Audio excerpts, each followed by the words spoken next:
জুমার দিনের প্রথম সুন্নত হচ্ছে জুমার দিনের ফজরের নামাজটা জামাতে পড়া।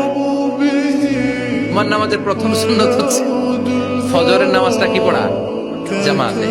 আফদালুস সালাওয়াত ইনদাল্লাহি সালাতুল ফাজরি ফি ইয়াউমিল জুমআতি ফি জামাআহ। বিশ্বনবী বললেন জুমার নামাজের 15টা সুন্নত মুখস্থ রাখতে হবে। 1 নাম্বার সুন্নত ফজরের সালাত জামাতে পড়তে হবে। 2 নাম্বার সুন্নাহ হচ্ছে আসওয়াক, মিসওয়াক করা। মাতহারাতুন লিল ফাম মারদাতুন লিররাব। মিসওয়াক করলে দাঁত পরিষ্কার থাকে, আল্লাহ খুশি হয়ে যায়।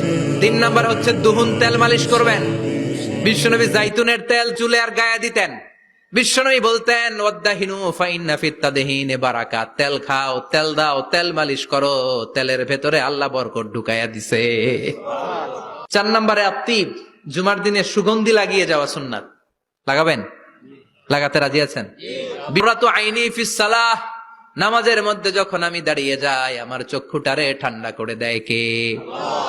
আবার বিশ্বনবী বলতেন আরবাউন মিন সুনানিল মুরসালিন। 4টা সুন্নাত সব নবীদের সুন্নাত। 1 নম্বরে আল হায়া, মানে লজ্জা। আরেক বর্ণনা এসেছে